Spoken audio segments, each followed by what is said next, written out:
हम लोग दो तीन वजह हैं कि वो हमारा जो बिजनेस, जो थिएट्रिकल सिनेमा का जो बिजनेस है जो थिएटरों में होता है, वो 2% 3% क्यों है, ये भी समझने की जरूरत है। देखिए, अमेरिका जो है उसकी आबादी कुछ हमसे 1/3 होगी, 1/3 ऑफ अस रफली, लेकिन उनके पास 35,000 स्क्रीन है। चाइना के पास 90,000 स्क्रीन है। हमारे पास स्क्रीन बहुत कम है, हमारे पास करीबन 8 से 9,000 स्क्रीन है। कोमल, am I right? रफली देर। तो ये जो एक डिसएडवांटेज है, जो ज्योग्राफिकल डिसएडवांटेज, अगर मुझे फिल्म देखनी है, मैंने सुना है फिल्म अच्छी है, लेकिन मेरे इलाके में दूर दूर तक कोई थिएटर नहीं है, तो मैं कैसे जाके देखूंगा? क्या मैं करूं कि मैं वो फिल्म देख सकूं जिसकी मैंने इतनी तारीफ सुनी है? मैं देख ही नहीं पाता। और भी वजह है जिसकी वजह से लोग फिल्म नहीं देख पाते थिएटर में। कुछ लोग उस वक्त जब थिएटर में चल रही है फिल्म या रिलीज होती है, तो कुछ लोगों की तबीयत ठीक नहीं होती, कुछ लोग एल्डरली होते हैं, अलग अलग वजह से कुछ लोग थिएटर नहीं जा पाते। सबसे बड़ी वजह मुझे लगता है कि जो डेंसिटी ऑफ थिएटर्स है वो शायद सबसे बड़ी वजह है। और ये एक जो कोशिश है मेरी, वो ये है कि मैं सिनेमा को घर घर में ले जाऊं, मैं सिनेमा को हिंदुस्तान के गांव गांव में ले जाऊं और हर ऑडियंस तक हम पहुंच पाए। और ये डेमोक्रेसी है ऑडियंस के लिए कि वो कौन सी फिल्म कब देखना चाहे। जब आप डिजिटल पे हैं, यूट्यूब पे हैं, वीडियो ऑन डिमांड या पेपर व्यू पे हैं, तो आप अपना समय तय कर सकते हैं आपको कब देखना है। आप अपनी जगह तय कर सकते हैं आपको कब देखना है, किसके साथ देखना है। ये सारा फ्रीडम आपको मिलता है। तो ये सारी वजह थी जिसकी वजह से मुझे लगा कि ये एक आइडिया है जिसका वक्त आ गया है। हम लोग पिछले सालों में, जब से कोविड आया है, हम सुन रहे हैं कि थिएटर के फुटफॉल्स कम हुए हैं, लोगों की आदतें बदल चुकी हैं।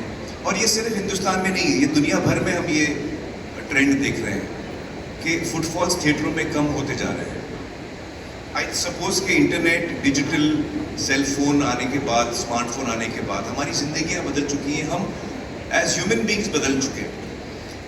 आज मुझे जो ज़रूरत होती है मैं फ़ोन पे उसको ऑर्डर करता हूँ।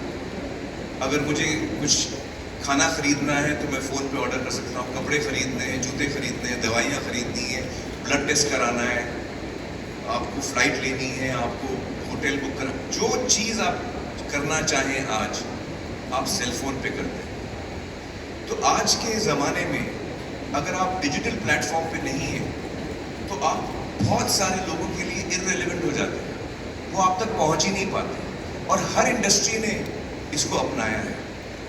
मुझे लगता है कि फिल्म इंडस्ट्री को थोड़ा वक्त लगा है इस चीज़ को पूरी तरह अपनाने में, लेकिन मेरी ये उम्मीद है कि ये जो कोशिश हमने शुरू की है उससे नए दरवाजे खुलेंगे। मुझे लगता है कि बहुत सारे यंग फिल्म मेकर्स हैं जो फिल्में बनाना चाहते हैं, फिल्में बना भी लेते हैं। हिंदुस्तान में सबसे ज़्यादा फिल्में बनती हैं साल में, लेकिन सारी फिल्में रिलीज़ नहीं होती। शायद उसकी आधी भी फिल्में रिलीज़ नहीं होती। कोमल, मैं राइट? आधी से कम फिल्में एक्चुअली थिएटर में उनको जगह मिलती है, क्योंकि इतने थिएटर्स भी नहीं हैं। बहुत सारी वजह है उसके लिए। तो यंग टैलेंट जो है वो ब्रेक थ्रू कैसे करेगा?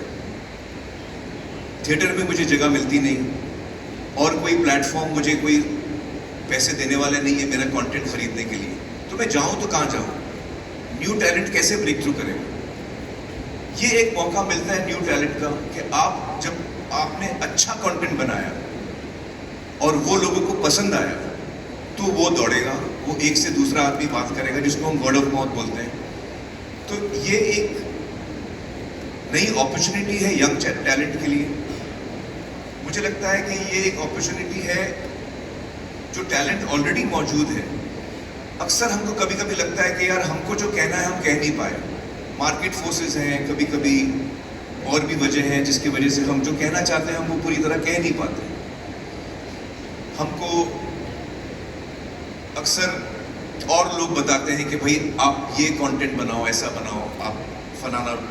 तो एक क्रिएटिव इंसान की जो एक उसका जो इमोशन होता है कि उसको क्या बनाना है, वो कहीं ना कहीं उसको फिर मारना पड़ता है। लेकिन अब मैं जो चाहूं मैं बना सकता हूं। I am the person who will decide what I want to make, and I decide even what is the economics of it. उसकी इकोनॉमिक्स भी क्या होगी वो भी मैं तय करूंगा। तो ये सारी चीजें जो है मुझे लगता है हमने जो प्राइस पॉइंट तय किया है इस फिल्म के रिलीज के लिए वो है 100 रुपये। मैं चाहता हूँ कि ये फैमिली फिल्म है। मैं चाहता हूँ कि फैमिली साथ में बैठ के देखें। 100 रुपये की फिल्म में अगर आपके परिवार में 4 लोग हैं तो 25 रुपये पर हेड में आप फिल्म देख सकते हैं। और वो फिल्म जो आपको देखनी है, ये नहीं कि हर फिल्म आप देख रहे हैं। जो फिल्म आपको अच्छी लगती है, जिसका ट्रेलर आपको अच्छा लगता है, जिसके बारे में आपने अच्छी बातें सुनी है, तो आपको पता है कि यार ये अच्छी फिल्म देखने जा रहा हूँ। थिएटर में आ चुकी है, मेरा फर्स्ट स्टॉप हमेशा थिएटर रहेगा। थिएटर में आ चुकी है, और थिएटर के बाद थिएटर में सिर्फ सितारे ज़मीन पर का उदाहरण ले लेते हैं। हमारा थिएट्रिकल जो रन है वो कंप्लीट होने तक हम करीबन 80-90 लाख या 1 करोड़ लोगों को दिखा पाएंगे थिएटरों में। 80 लाख और 1 करोड़ के बीच में ये फिगर कहीं आके बैठेगा। बाकी हिंदुस्तान, बाकी के लोग कहाँ देखेंगे? तो ये मेरी तरफ से कोशिश है कि मैं काम कर रहा हूँ, जो मैं क्रिएटिव काम कर रहा हूँ, वो मैं हर एक हिंदुस्तानी तक पहुँचा पाऊँ। मेरा ये सपना है कि जो हम सिनेमा बनाते हैं वो हर हिंदुस्तानी तक पहुँचे और आसानी से पहुँचे और वो किफ़ायती दामों में पहुँचे, ताकि वो डिसाइड कर सके उसे कब देखना है नहीं देखना है, जो उसको जैसे वो सही समझे। लेकिन कम से कम हम एक जरिया बना रहे हैं ताकि हम हर हिंदुस्तानी तक पहुँचे। ये एक अटेम्प्ट है। सिनेमा जो कोविड के बाद नीचे जा रहा था, मुझे लगता है कि ये एक विन विन फॉर ऑल हो सकता है। ये फिल्म मेकर्स के लिए एक विन हो सकता है। उनको एक बड़ी ऑडियंस मिल सकती है। अगर आपका काम अच्छा है, लोग पसंद करेंगे तो आप कमा सकेंगे। ऑडियंस के लिए विन विन है क्योंकि उनको कमती दामों में फिल्म देखने को मिल सकती है।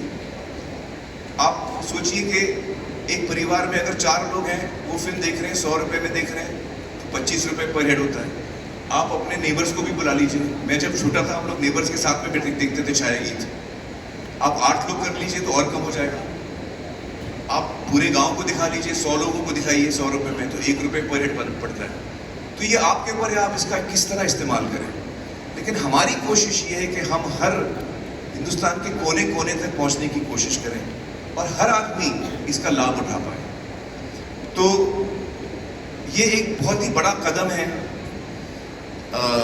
आप लोग में से बहुत जर्नलिस्ट लोग, मुझे आप लोगों ने पूछा कि मैंने OTT राइट्स या जो S-Word सब्सक्रिप्शन राइट्स मैंने अपने फिल्म के नहीं बेचे। और उसकी वजह ये थी उस वक्त मैं आप लोगों को साफ शायद बोल नहीं पाया, लेकिन उसकी वजह ये थी कि मुझे वो मॉडल ठीक नहीं लग रहा है। वो मॉडल मुझे कभी भी समझ में नहीं आया था और इसलिए मैंने ये नया मॉडल सोचा है। मुझे उम्मीद है कि आप लोगों को ये मॉडल पसंद आएगा। मुझे उम्मीद है कि देश के हर नागरिक को ये मॉडल पसंद आएगा और एक बार फिर सिनेमा जो है वो जिस बुलंदी पे लहराता था वो एक बार फिर लहराएगा, ये मेरी उम्मीद है।